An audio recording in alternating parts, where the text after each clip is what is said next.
My name is Leola, and I'm 64 years old. Today, my son called me a failure to my face at his Mother's Day gathering. The words cut deep, but I remained calm. What James doesn't know is that I own everything he thinks is his: the mansion he lives in, the luxury cars he drives, and 67% of his company. For years, I've watched his disrespect grow. Congratulations, failure. My son sneered on Mother's Day. I slid a golden envelope to him and calmly said, "Explain to your wife why your allowance is gone, why her parents are losing this house, and why your company is finished." I rose. Before I begin my story about secretly building my empire, please let me know where you're watching from and hit subscribe so you don't miss more stories from my life. I was once a devoted wife and mother, believing that was my purpose in life. At 22, I married Harold, a charming accountant with a commanding presence. He swept me off my feet with grand promises of a beautiful life together. 3 years later, at 25, I gave birth to our son James. Those early years were filled with genuine happiness and hope. Harold insisted I give up my job as an elementary school teacher to stay home with James. "A child needs his mother," he would say. Though I missed teaching, I agreed because I wanted the best for our son. What began as a joint decision slowly transformed into something else entirely. Harold started controlling our finances, giving me a small allowance for household expenses and questioning every penny I spent. "You don't need your own money," Harold would say whenever I brought up opening my own bank account. "I provide everything this family needs." The household work I did was invisible to him. Cooking, cleaning, childcare, these were expected, never appreciated. When I once calculated the value of my domestic labor, Harold laughed and said, "That's not real work. Anyone can do that." James grew up watching his father treat me this way. Children learn by example, and sadly, my son began mirroring his father's attitude. By the time he was a teenager, James would roll his eyes when I asked him to help with chores, saying things like, "That's your job, Mom. Dad makes the money, you take care of the house." When James turned 10, I secretly started a small business from our kitchen. It began with baking cookies and cakes for neighbors and school events. People loved my baked goods and started placing regular orders. I kept this hidden from Harold, telling him the extra ingredients were for James's school functions. I saved every dollar in a secret account I opened, using my maiden name. The bank manager was an old friend who helped me set it up discreetly. My little catering business grew steadily, and I began supplying desserts to local cafes. The joy of creating something valuable, something that was entirely mine, kept me going during the hardest days. Then, when James was 18 and about to start college, Harold suffered a massive heart attack and died suddenly.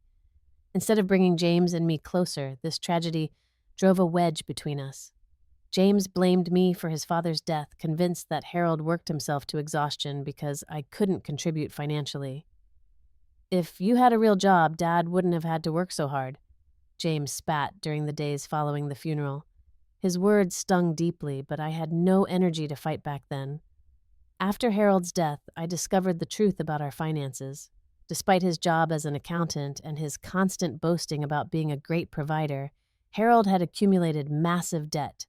Credit cards, personal loans, gambling losses, all hidden from me. We were on the verge of bankruptcy, and James had no idea. The small business I had built in secret became our salvation, though James never knew this. He thought a modest life insurance policy had saved us from financial ruin. The truth was much more complicated, and it set the stage for everything that followed. I never told James about his father's debts. He idolized Harold, and I couldn't bear to tarnish his memory of his father. Instead, I used my secret savings to quietly pay off the most pressing debts and avoid immediate catastrophe. With James heading to college on a partial scholarship, I needed to create a more substantial income. An opportunity appeared when I learned that a small Italian restaurant near our neighborhood was failing and up for sale. The owner, Marco, was an elderly man whose health was forcing him to retire, and with no family interested in taking over, he was selling at a bargain price. "I hate to see this place close," Marco told me when I inquired about the sale. "40 years I built this business, and now nobody wants it. I used most of my savings as a down payment and secured a small business loan for the rest." Marco was so pleased to see his restaurant continue that he agreed to stay on for 3 months to teach me everything he knew about the business. I hired a manager, Daniel, to run the front of the house. I told everyone that I was just an investor and consultant, keeping my actual ownership quiet. This wasn't about deceiving people, it was about protecting myself from being underestimated again. Women restaurant owners get taken advantage of, Marco warned me. Suppliers charge them more, staff don't respect them. Better to let them think Daniel is the boss. Those first months were brutal. I worked 18-hour days learning every aspect of the business from Marco, while managing the books and developing new recipes at night. I barely slept, and when I did, I dreamed of food costs and staffing schedules. The staff were suspicious of me at first. They saw a middle-aged woman with no restaurant experience suddenly involved in every decision. Rumors circulated that I must be Daniel's mistress or a rich investor who would lose interest quickly. Just give her a few months, I overheard one waiter telling another. These bored housewives always quit when they realize how hard this business actually is. Meanwhile, James was thriving at college studying business with dreams of becoming a tech entrepreneur. During his rare visits home, he barely showed interest in my new venture.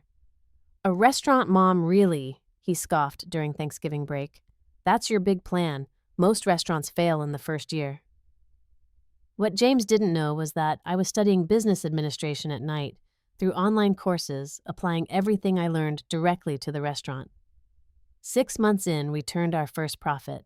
By the end of the first year, we had developed a loyal customer base and received a positive review in the local newspaper. I reinvested every penny of profit, renovating the interior, updating the menu, and improving the wine selection. By year 2, we had lines out the door on weekends. I bought out Marco completely and started looking for a second location. By the time James graduated college, I owned 3 successful Italian restaurants in different parts of the city, all operating under the umbrella company I'd created, Sunrise Hospitality Group. No one knew I was the sole owner except my attorney and accountant. With the restaurants generating steady cash flow, I began exploring other investments. Commercial real estate seemed like a natural extension. I purchased a small strip mall with business tenants, then an office building, then an apartment complex. Each property was held by a separate LLC, all rolled up under a holding company that was separate from Sunrise Hospitality. James graduated with honors but struggled to find investors for his tech startup idea. He approached several venture capital firms but was turned down repeatedly. When he finally called me, it wasn't to share his challenges, but to complain. "These idiots don't recognize a good opportunity when they see one," he fumed over the phone. "They'll regret not investing when I become the next big tech success." I carefully suggested that I might be able to help with some startup funds. "I've been saving, and the restaurants are doing well," I said. "I could invest in your company." His response cut deep.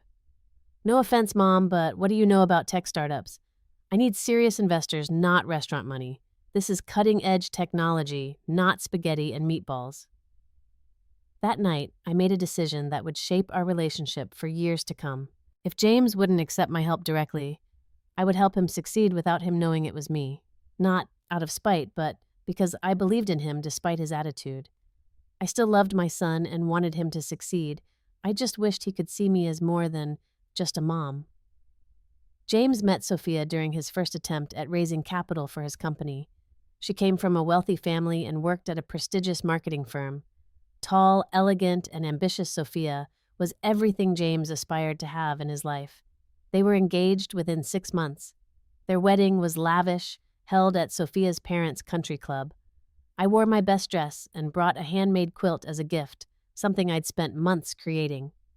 At the reception, I discovered I'd been seated at the furthest table from the bride and groom, with distant relatives and coworkers no one else wanted to sit with. "We had to be strategic with the seating," James explained dismissively when I mentioned it. "Sophia's family knows a lot of important people. It's about networking." Sophia's family made little effort to hide their assessment of me as a simple, middle-class woman of no consequence. Her mother, Evelyn, asked pointed questions about my little restaurants, with the same tone someone might use to discuss a cute hobby. "How quaint," she said. "Running a restaurant must be so earthy." Sophia's father owns a chain of luxury hotels across 3 states. What Evelyn didn't know was that I had recently acquired a significant stake in the very hotel chain her husband managed. Not enough to control the company, but enough to have a voice in major decisions. I'd done my research after learning about Sophia's family, recognizing a good investment opportunity when I saw one. After the wedding, James intensified his efforts to launch his tech company, a platform that helped small businesses manage their online presence more effectively.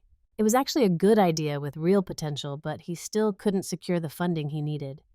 Each rejection made him more bitter and determined. When James and Sophia found the perfect office space in a downtown high-rise, they were devastated to learn another tenant had already made an offer. 2 days later, James received a call that the space was suddenly available at a reduced rate. "Can you believe our luck?" James told me excitedly over the phone.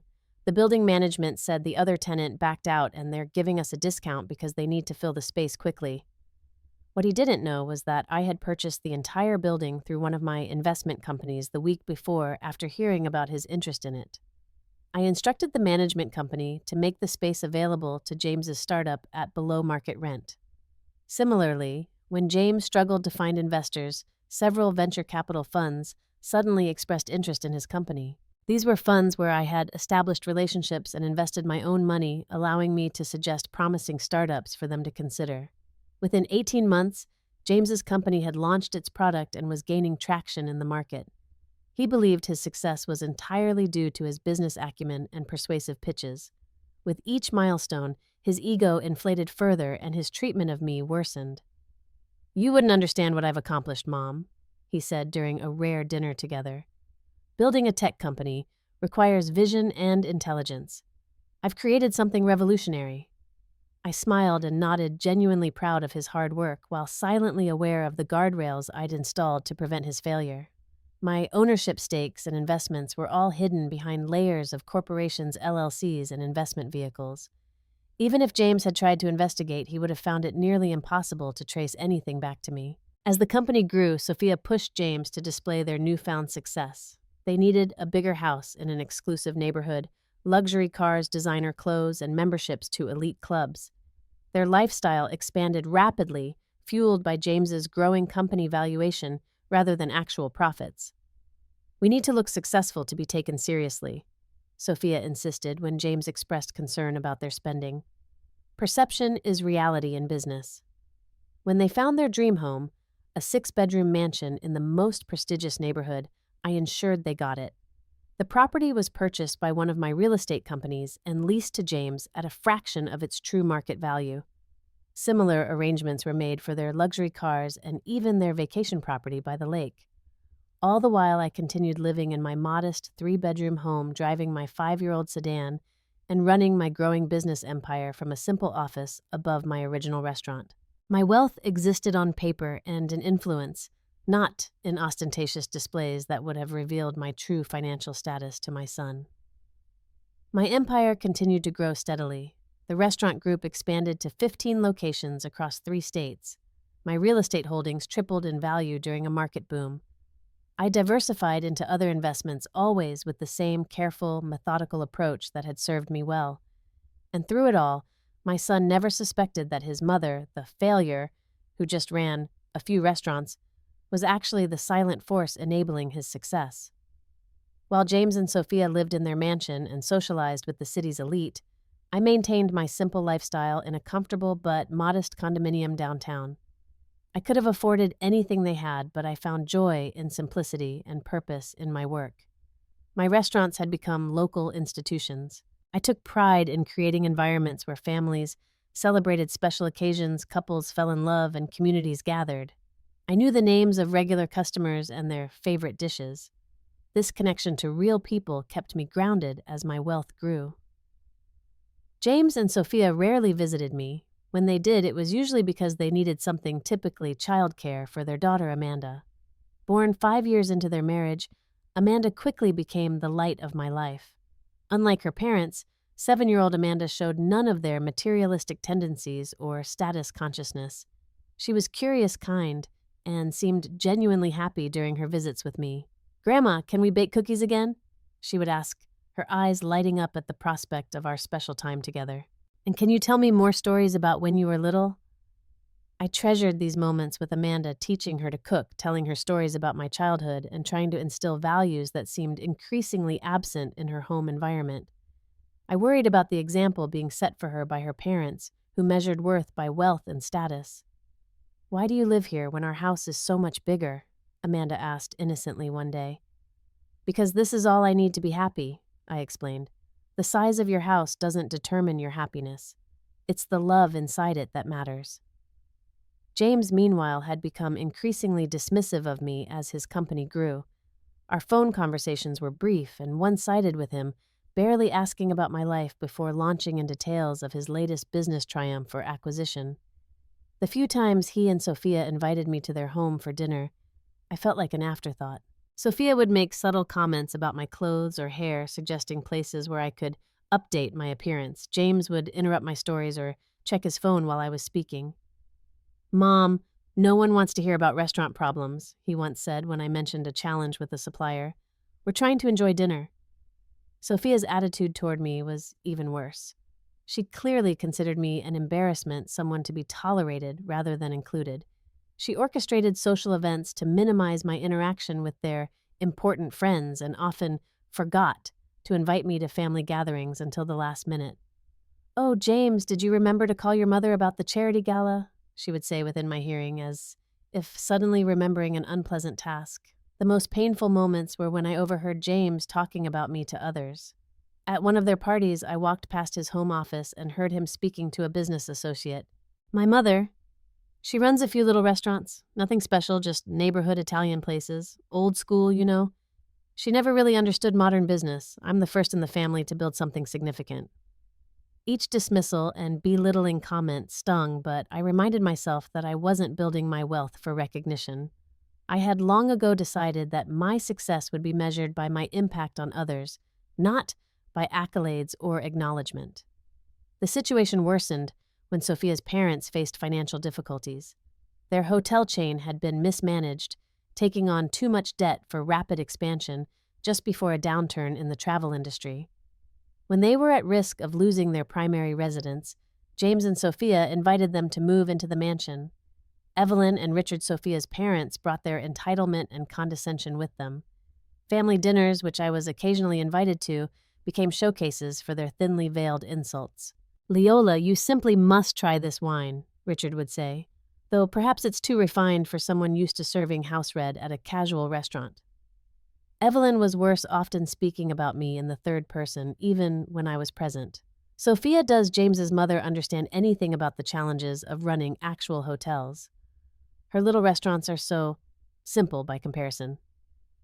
I endured these comments silently, knowing the truth that none of them suspected. Through one of my investment funds, I had quietly purchased a controlling interest in the bank holding the loans on Richard's failing hotel chain. I wasn't planning to use this leverage maliciously, but it gave me peace of mind, knowing I could protect my interests if necessary. Throughout all this, I kept careful records of everything I owned and everything I had done to support James's success. Not out of pettiness, but because good business requires good documentation.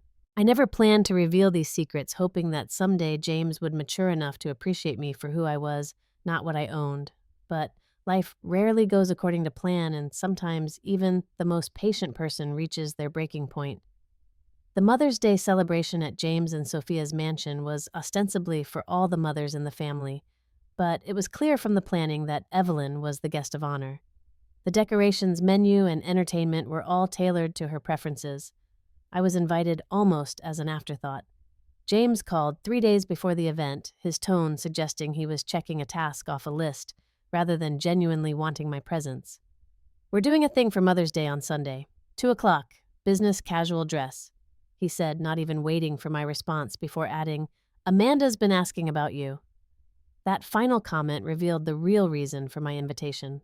Amanda had likely insisted that her grandmother be included, and they had reluctantly agreed to avoid disappointing her.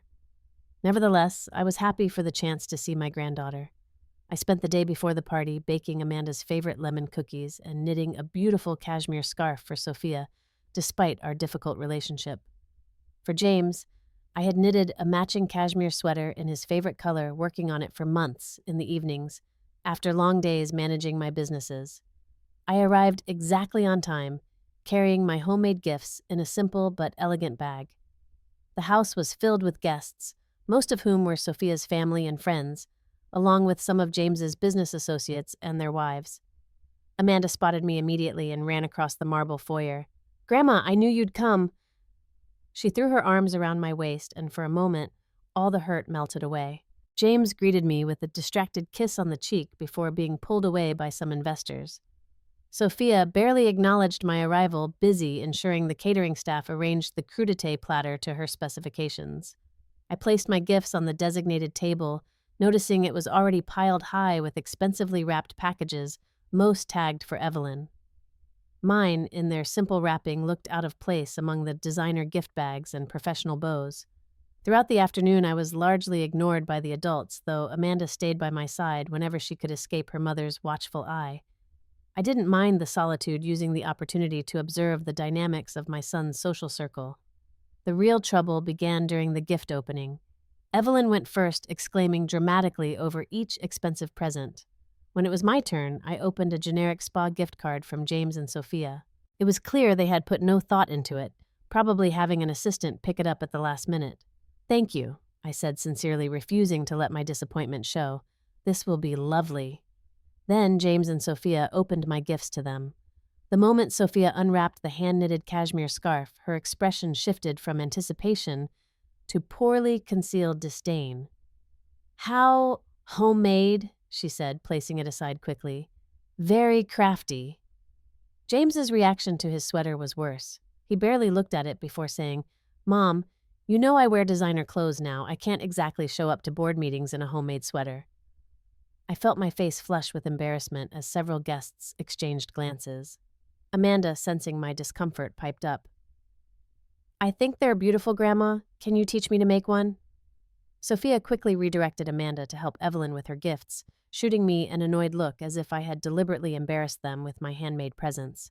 Later, as servers cleared the dessert plates, I excused myself to use the restroom.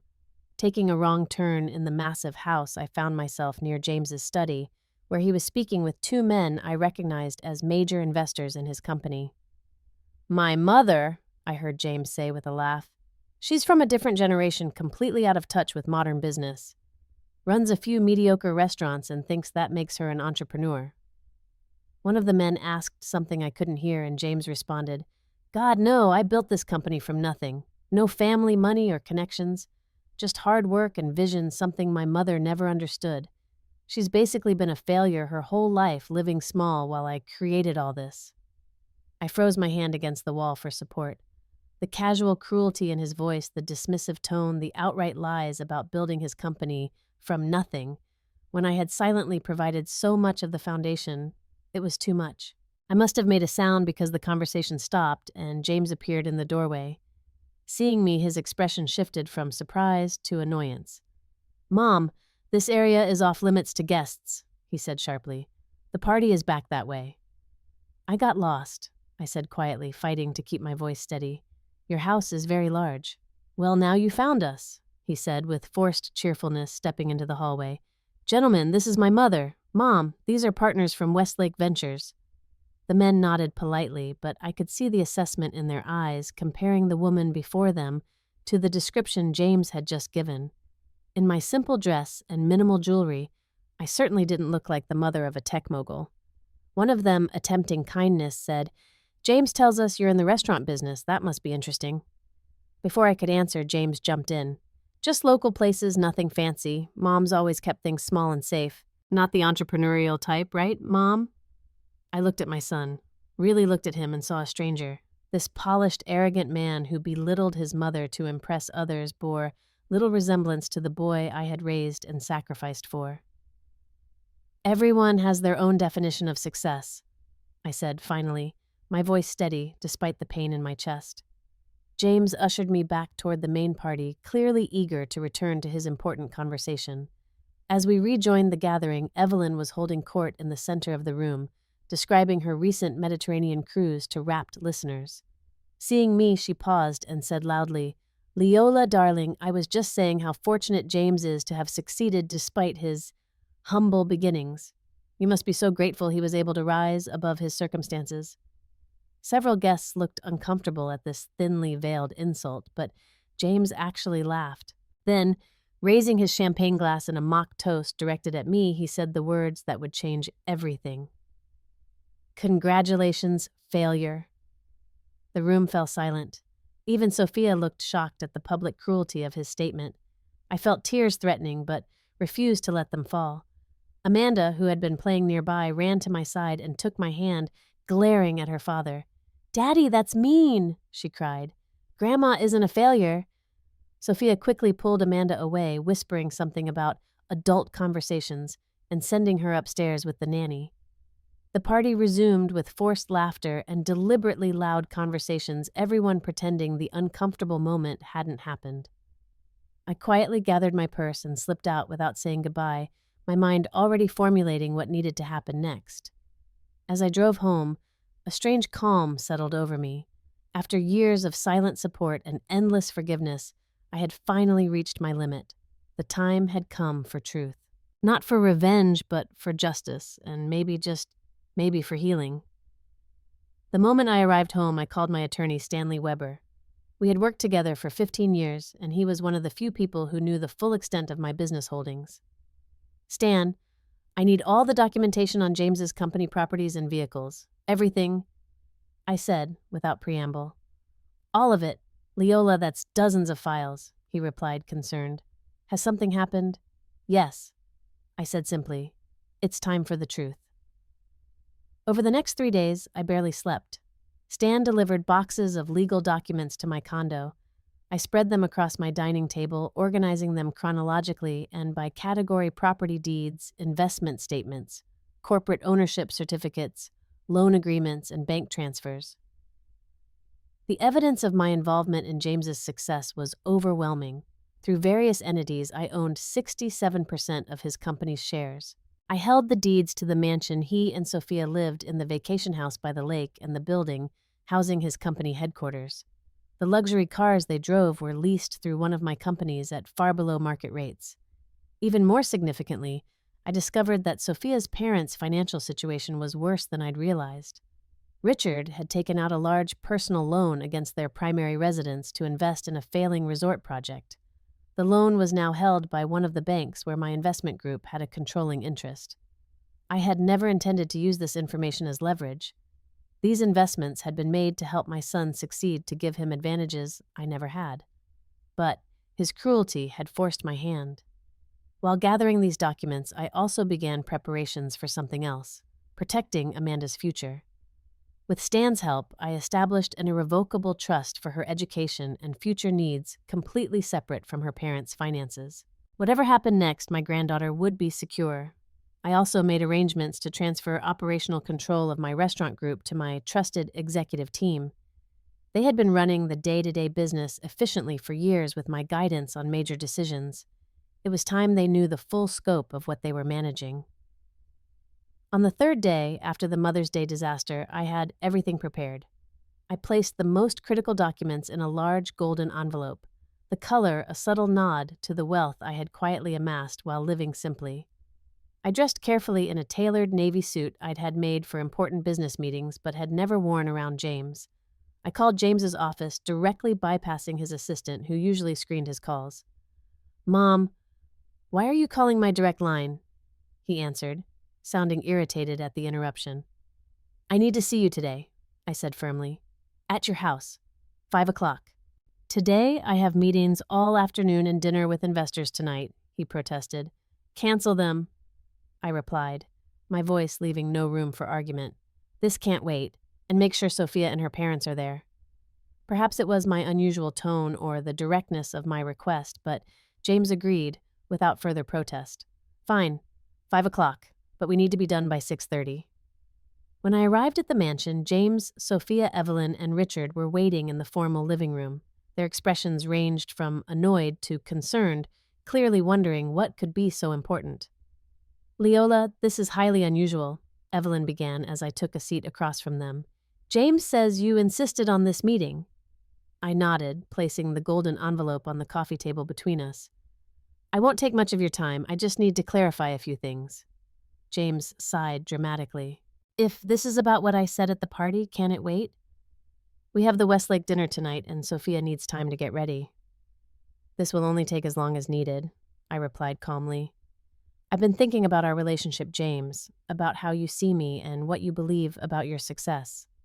Mom, I really don't have time for a heart-to-heart right now, he said dismissively. I continued as if he hadn't spoken. You called me a failure on Sunday in front of your friends and business associates. You've made it clear that you believe your success is entirely your own achievement.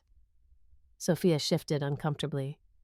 James apologizes for that comment. It was inappropriate. Now, if there's nothing else. There is, I said, pushing the golden envelope toward James. I think it's time you understood exactly who has been supporting your success all these years. James rolled his eyes, but took the envelope, probably hoping to speed up the conversation. As he pulled out the documents and began scanning them, his expression changed from boredom to confusion, then to shock. What is this? He asked, his voice suddenly hoarse. The truth, I replied simply. Every property you live in, every car you drive, and 67% of your company, all legally mine through various entities I control. Sophia grabbed some of the papers from James's hands, her face paling as she read. This can't be right. These are forgeries. They're not, I said.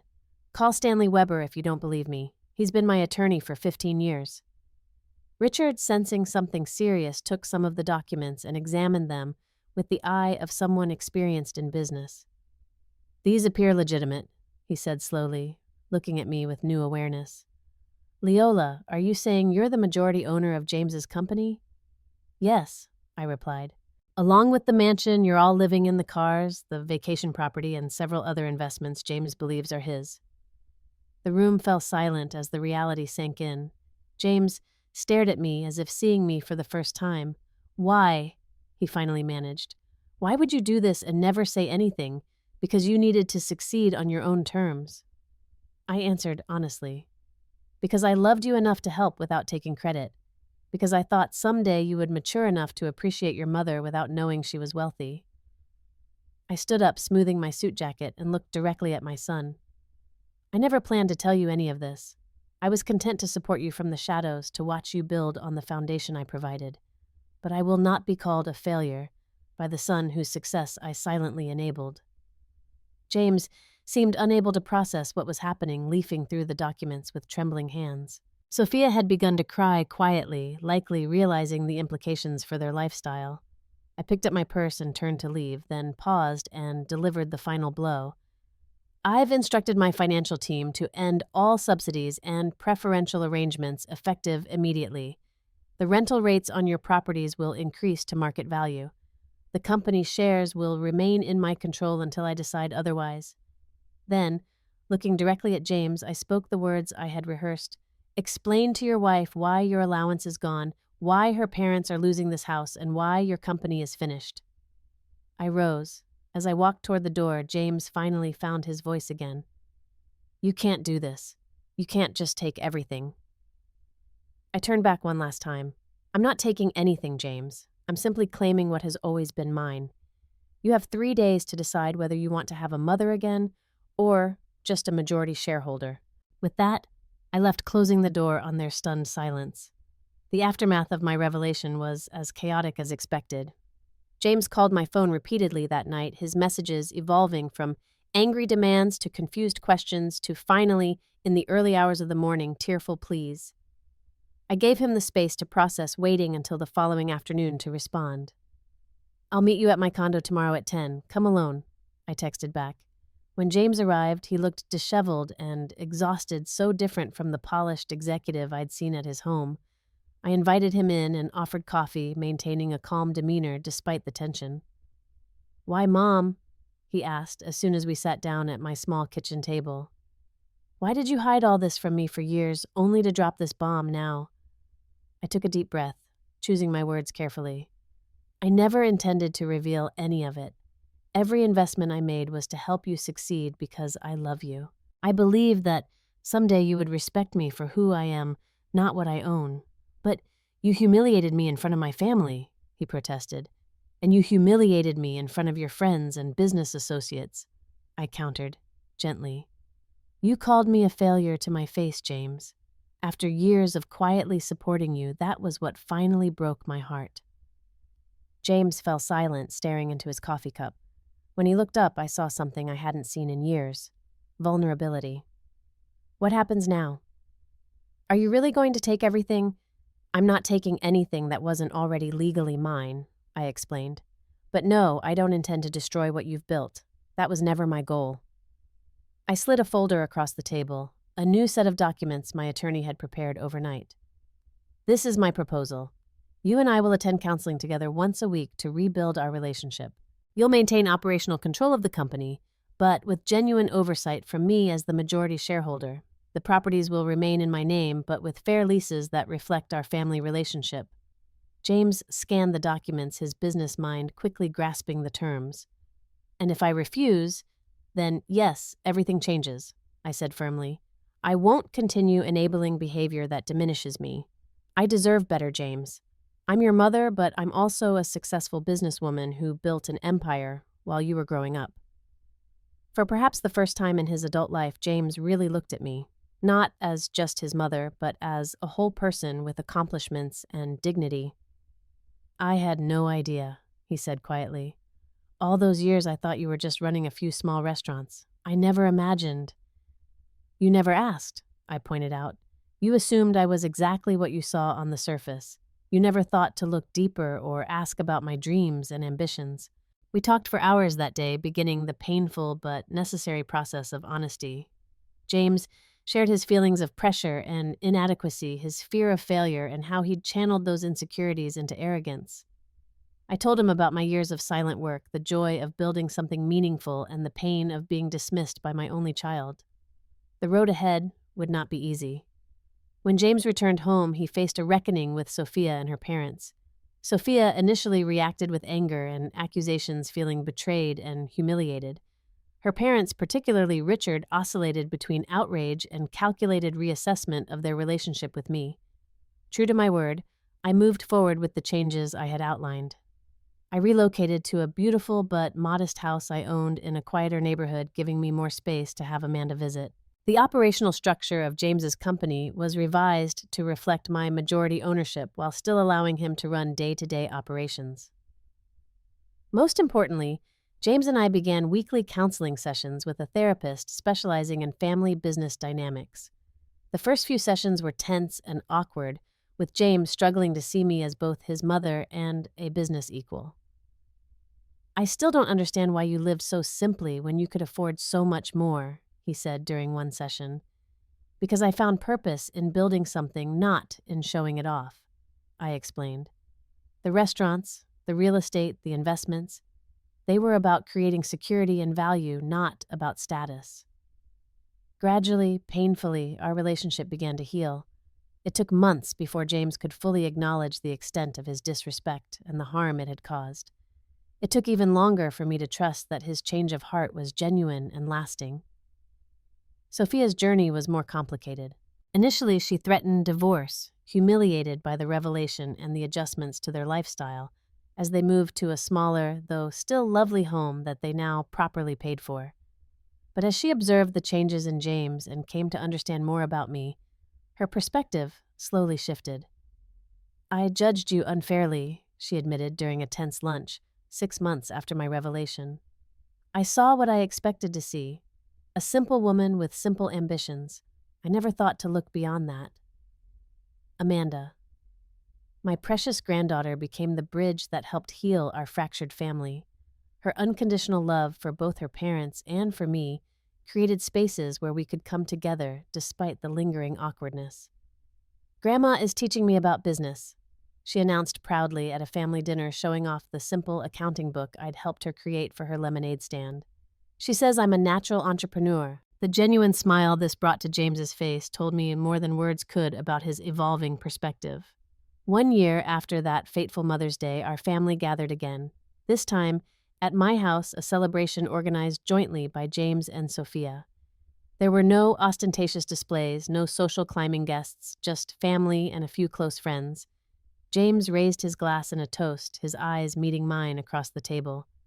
To my mother, he said, his voice thick with emotion, who taught me that true success isn't measured by what you own or how others perceive you, but by the lives you touch and the love you share. I'm sorry it took me so long to learn that lesson. The journey of healing continues for all of us. I've begun gradually transferring ownership of certain assets to James, not as gifts, but as earned trust. He's shown genuine growth, developing a new appreciation for hard work and humility. Sophia has found her own path, starting a small marketing consultancy that she's building with her own efforts rather than family connections. And I've found a new chapter in my own life, stepping more visibly into my role as a business leader and mentor. I've established a foundation supporting women entrepreneurs, sharing the knowledge and wisdom I accumulated during my years of building in the shadows. What I've learned through all of this is that love doesn't mean enabling bad behavior or accepting disrespect. Sometimes, the greatest act of love is holding someone accountable and giving them the opportunity to become better. The most valuable things I own aren't properties or companies. They're the relationships I've rebuilt and the wisdom I've gained. True wealth isn't in your bank account, but in having people who see your worth and value your presence in their lives. Have you ever had to stand up for yourself with someone you love? Have you had to set boundaries with family to protect your dignity? Please, share your experiences in the comments. If this story resonated with you, hit the like button and subscribe to hear more stories about family dynamics, personal growth, and the courage to demand respect. Thank you for listening to my journey, and remember, your worth is never determined by others' perception of you.